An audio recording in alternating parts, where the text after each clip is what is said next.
ओम शांति। 13 नवंबर 2024।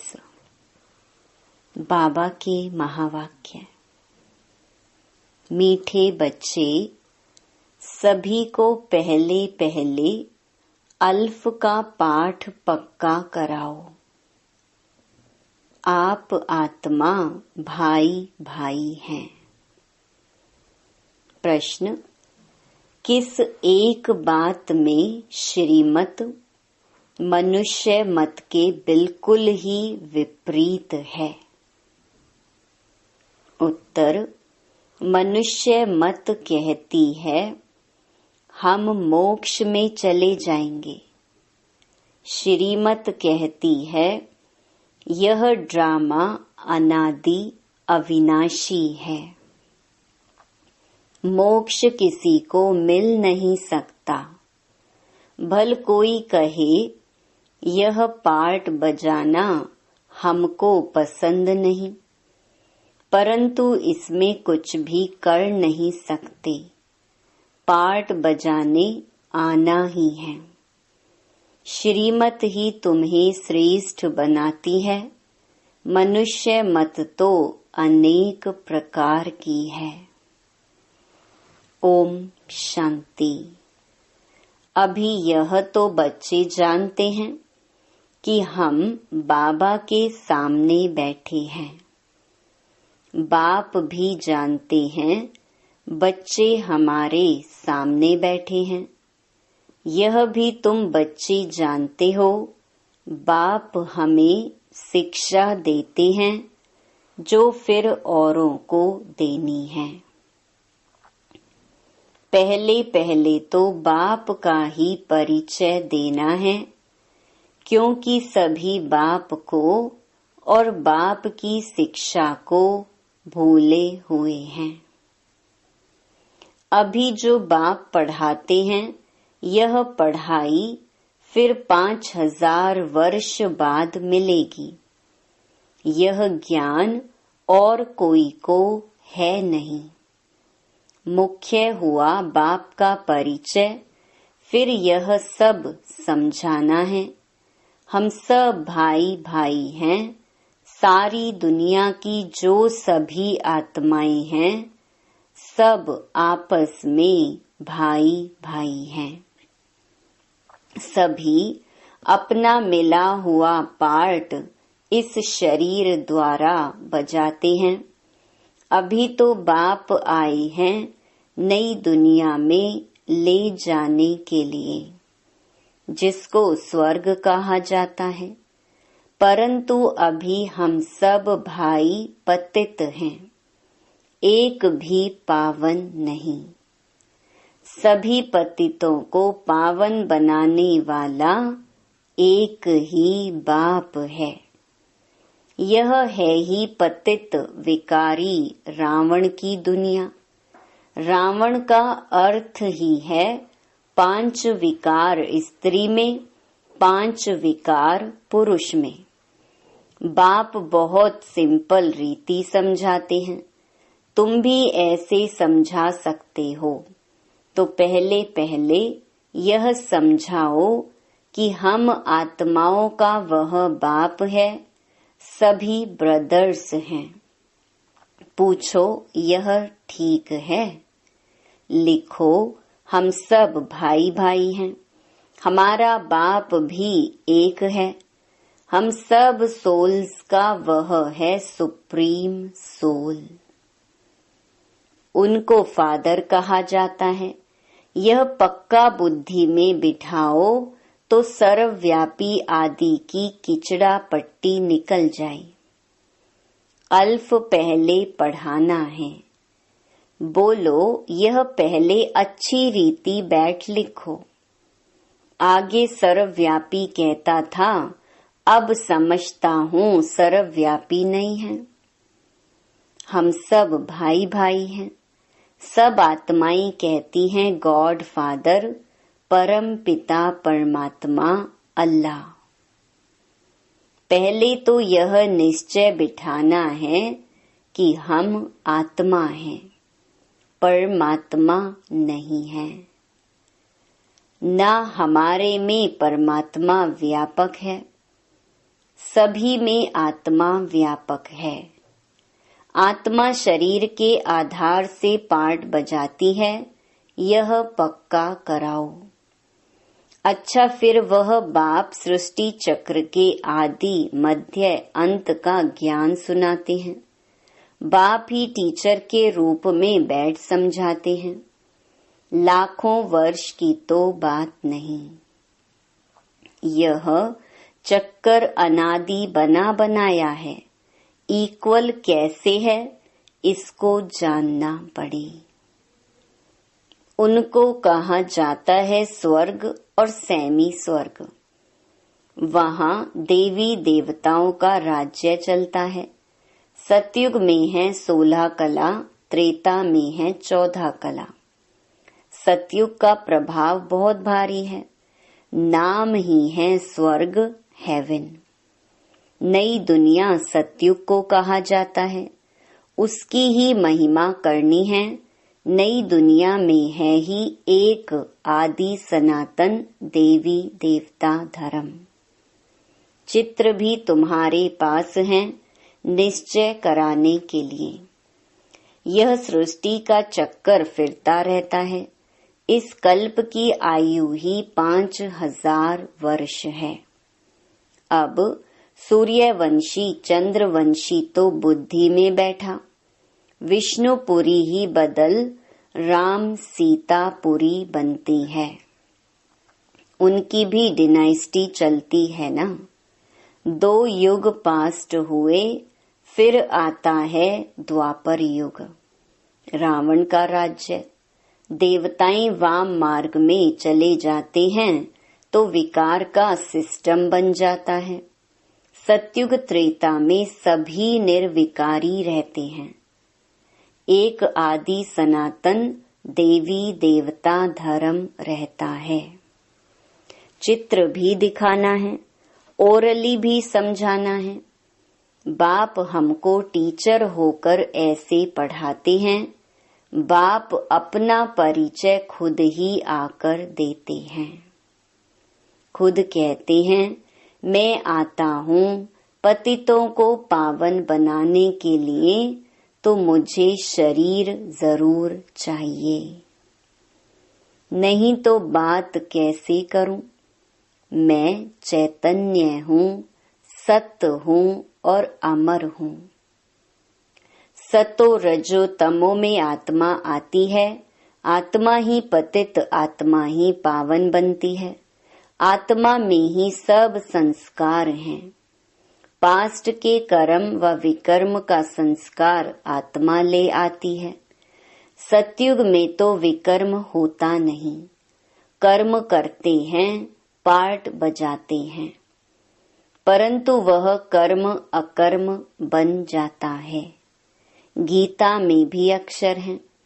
अभी तुम प्रैक्टिकल में समझ रहे हो। जानते हो बाबा आया हुआ है पुरानी दुनिया को बदल नई दुनिया बनाने। जहाँ कर्म अकर्म हो जाते हैं उनको ही सतयुग कहा जाता है, और यहाँ फिर यह कर्म विकर्म ही होते हैं, जिसको कलयुग कहा जाता है। तुम अभी हो संगम पर। बाबा दोनों ही तरफ की बात सुनाते हैं। एक एक बात अच्छी रीति समझे। बाप टीचर ने क्या समझाया। अच्छा, बाकी है गुरु का कर्तव्य। उनको बुलाया ही है कि आकर हम पतितों को पावन बनाओ। आत्मा पावन बनती है, फिर शरीर भी पावन बनता है। जैसे सोना वैसे जेवर भी बनता है। 24 कैरेट का सोना लेंगे और खाद नहीं डालेंगे तो जेवर भी ऐसा सतो प्रधान बनेगा। अलॉय डालने से फिर तमो प्रधान बन पड़ता है, क्योंकि खाद पड़ती है ना। पहले भारत 24 कैरेट पक्के सोने की चिड़िया था, अर्थात सतो प्रधान नई दुनिया थी, फिर अब तमो प्रधान है। पहले प्योर सोना है, नई दुनिया पवित्र, पुरानी दुनिया अपवित्र। खाद पड़ती जाती है, यह बाप भी समझाते हैं और कोई मनुष्य गुरु लोग नहीं जानते। बुलाते हैं आकर पावन बनाओ। सतगुरु का काम है वानप्रस्थ अवस्था में मनुष्यों को गृहस्थ से किनारा कराना। तो यह सारी नॉलेज ड्रामा प्लान अनुसार बाप ही आकर देते हैं। वह है मनुष्य सृष्टि का बीज रूप। वही सारे वृक्ष की नॉलेज समझाते हैं। शिव बाबा का नाम सदैव शिव ही है। बाकी आत्माएं सब आती हैं पार्ट बजाने, तो भिन्न भिन्न नाम धराती हैं। बाप को बुलाते हैं परंतु उन्हें जानते नहीं। वह कैसे भाग्यशाली रथ में आते हैं तुमको पावन दुनिया में ले जाने। तो बाप समझाते हैं, मैं उनके तन में आता हूँ जो बहुत जन्मों के अंत में है। पूरा 84 जन्म लेते हैं।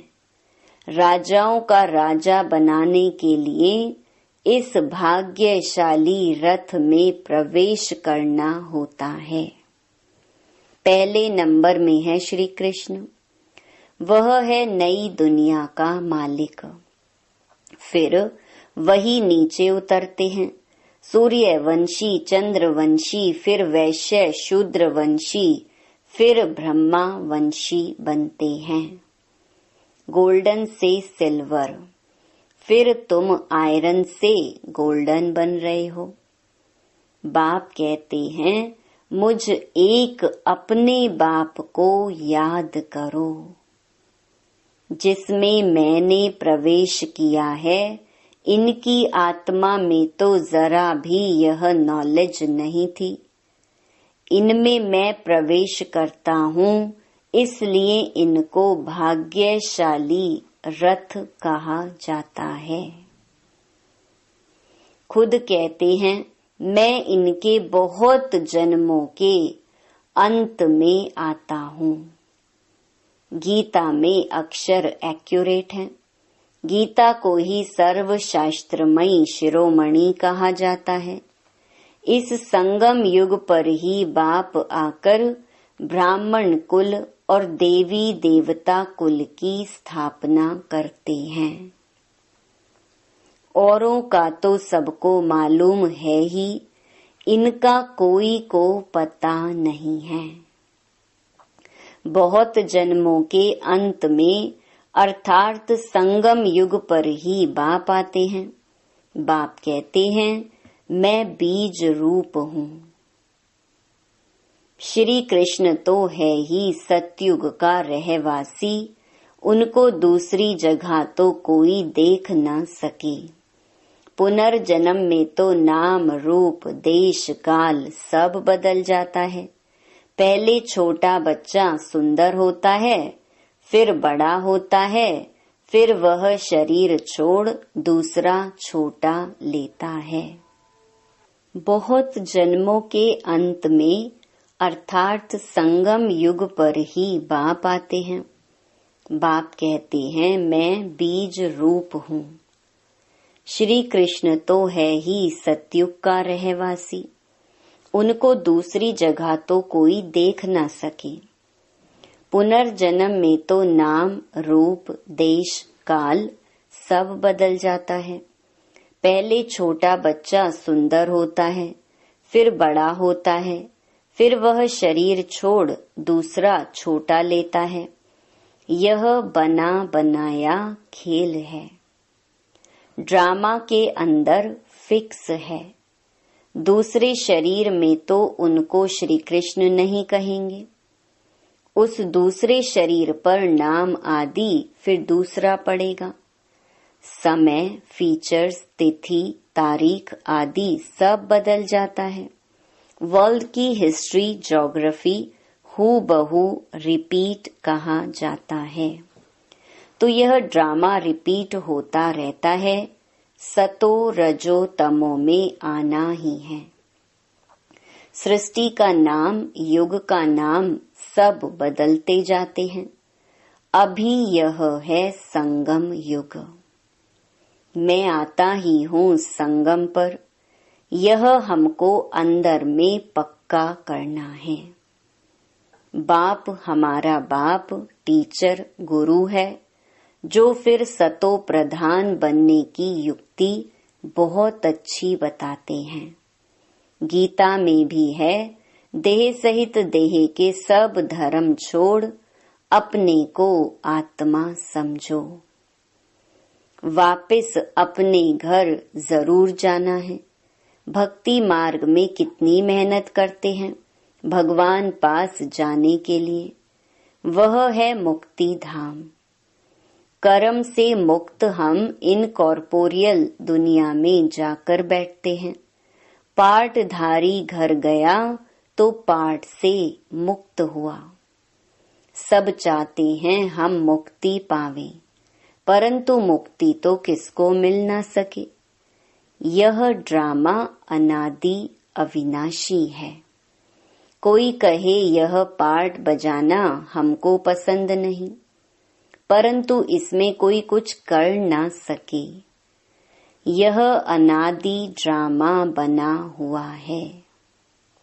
एक भी मुक्ति को नहीं पा सकते।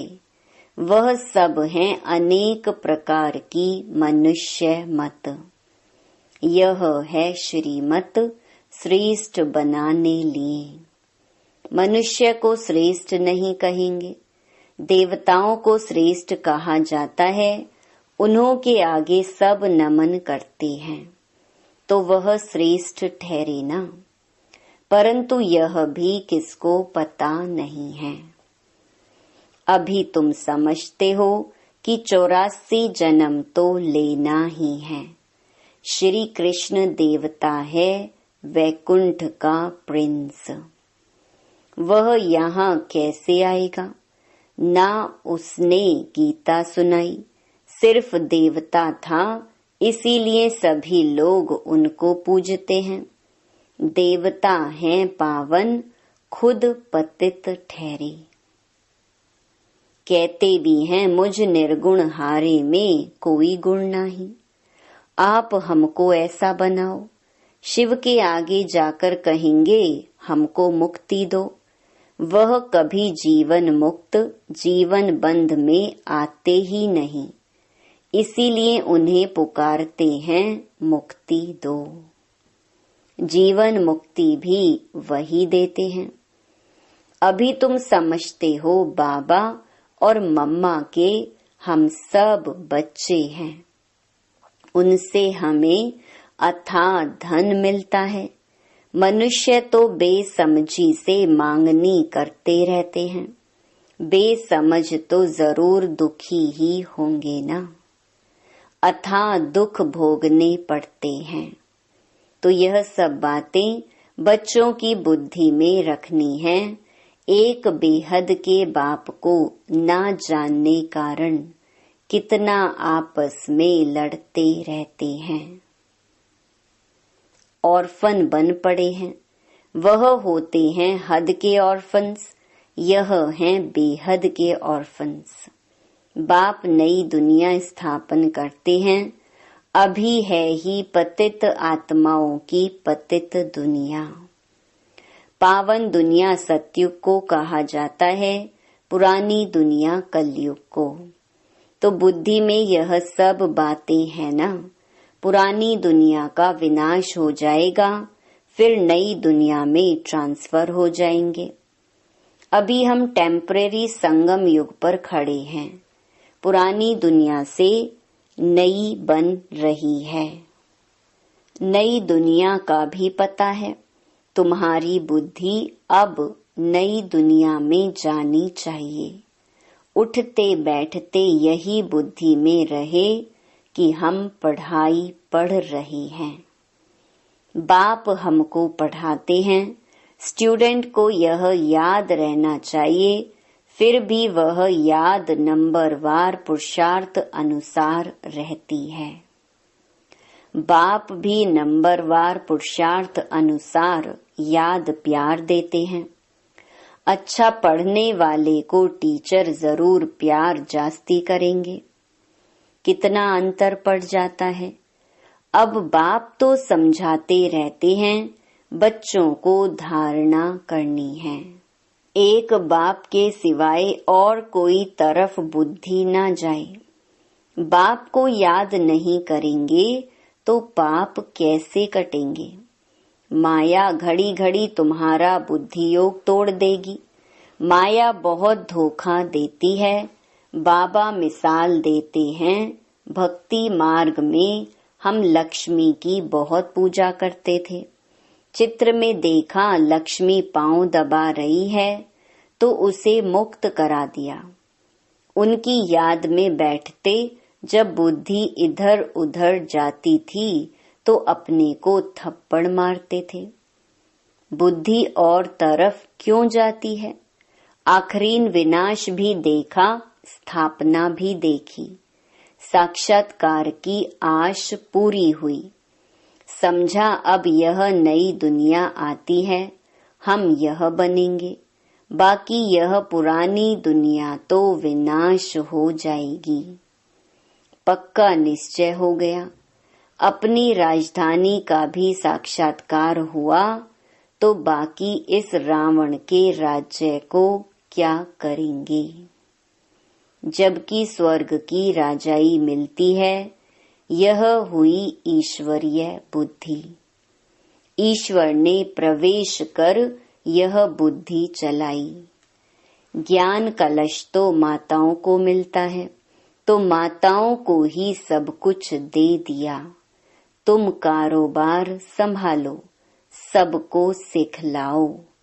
सिखलाते सिखलाते यहाँ तक आ गए। एक दो को सुनाते सुनाते देखो अब कितने हो गए हैं। आत्मा पवित्र होती जाती है, फिर आत्मा को शरीर भी पवित्र चाहिए। समझते भी हैं फिर भी माया भुला देती है।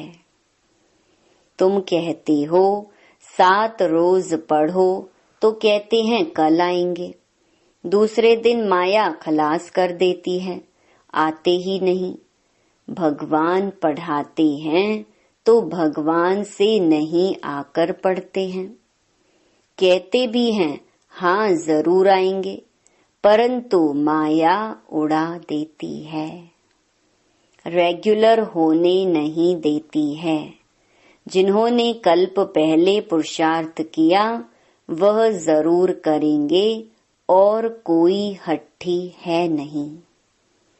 तुम पुरुषार्थ बहुत करते हो, बड़े बड़े म्यूजियम बनाते हो। जिन्होंने कल्प पहले समझा है वही समझेंगे। विनाश होना है, स्थापना भी होती जाती है। आत्मा पढ़कर फर्स्ट क्लास शरीर लेगी। एम ऑब्जेक्ट यह है ना। यह याद क्यों नहीं पड़ना चाहिए। अभी हम नई दुनिया में जाते हैं अपने पुरुषार्थ अनुसार। अच्छा, मीठे मीठे सिकिलधे बच्चों प्रति माता पिता बाप दादा का याद प्यार और गुड मॉर्निंग। रूहानी बाप की रूहानी बच्चों को नमस्ते। धारणा के लिए मुख्य सार। पहला, बुद्धि में सदा याद रहे कि अभी हम थोड़े समय के लिए संगम युग में बैठे हैं। पुरानी दुनिया विनाश होगी तो हम नई दुनिया में ट्रांसफर हो जाएंगे। इसलिए इससे बुद्धि योग निकाल देना है। दूसरा, सभी आत्माओं को बाप का परिचय दे कर्म अकर्म विकर्म की गुह्य गति सुनानी है। पहले अल्फ का ही पाठ पक्का कराना है। वरदान, श्रेष्ठ प्राप्तियों के प्रत्यक्ष फल द्वारा सदा खुशहाल रहने वाले एवर हेल्दी भव। संगम युग पर अभी अभी किया और अभी अभी श्रेष्ठ प्राप्ति की अनुभूति हुई। यही है प्रत्यक्ष फल। सबसे श्रेष्ठ फल है समीपता का अनुभव होना। आजकल साकार दुनिया में कहते हैं कि फल खाओ तो तंदुरुस्त रहेंगे। हेल्दी रहने का साधन फल बताते हैं और आप बच्चे हर सेकंड प्रत्यक्ष फल खाते ही रहते हो, इसलिए एवर हेल्दी हो ही। यदि आपसे कोई पूछे कि आपका क्या हालचाल है, तो बोलो कि फरिश्तों की चाल है और खुशहाल है। स्लोगन, सर्व की दुआओं के खजाने से संपन्न बनो तो पुरुषार्थ में मेहनत नहीं करनी पड़ेगी। ओम शांति।